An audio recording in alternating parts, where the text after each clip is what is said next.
Well, Ukrainian and Russian delegates have held a third round of negotiations in an effort to de-escalate the conflict.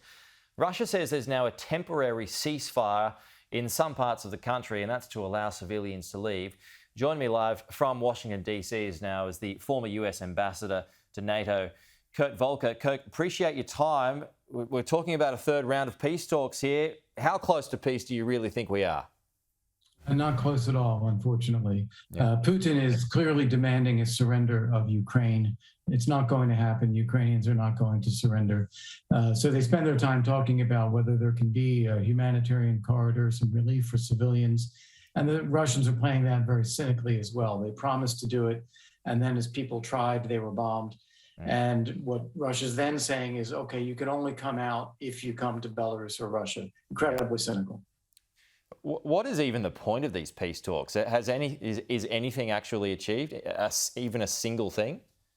Yeah, not at this point, no. And I think for the Ukrainians, it is to demonstrate that they are willing to talk.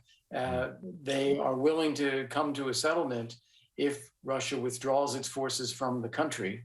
And the Russians are using it as a device to tell the Ukrainians, you know, we're going to kill you, we're going to kill your civilians, pound your cities, or you can surrender through peace talks.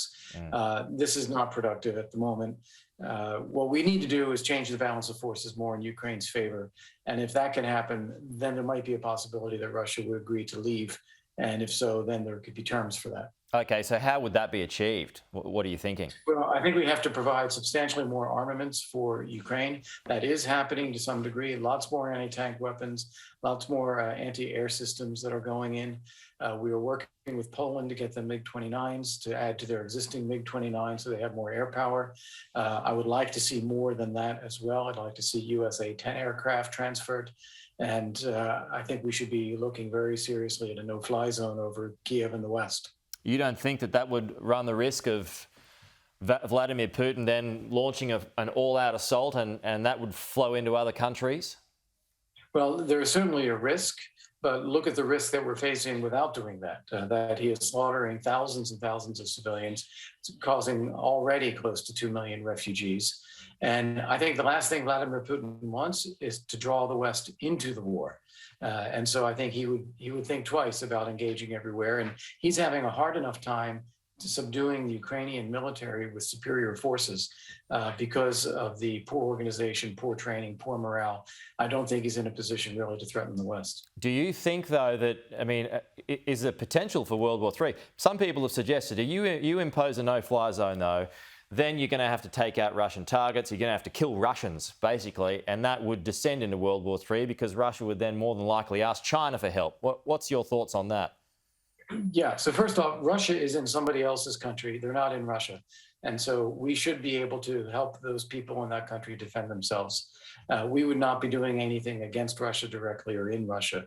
And if the rules of engagement are clear, we would not be attacking ground forces of Russia or Russian aircraft unless fired upon or unless those aircraft enter a no-fly zone and refuse to leave. When Russia says, there's been some suggestion that it may well be willing to talk as long as Ukraine stays neutral, as long as they give up any rights to Crimea, Donetsk, Luhansk, those regions as well. Can they be trusted when they say that? No, I don't believe it. I think those are things that they want, but that's not all they want. They want to remove the Ukrainian government and to permanently occupy Ukraine to ensure that it does not succeed as a democracy and to ensure that it does not become an integral part of Europe. Those demands are out there, but I don't believe they're the only Russian demands. How long does this all take, Kurt, in your view? Well, unfortunately, I think it's going to take a long time because Russia is going to keep trying to fight to subdue the Ukrainians. The Ukrainians will not surrender. They will fight back. Even if Russia succeeds in moving the government out of Kyiv, or if it succeeds in breaking the organization of the Ukrainian military, the Ukrainians will still continue to fight as an insurgency. And that would be a very bloody and awful thing for both sides, and it would go on for months. Yeah, okay.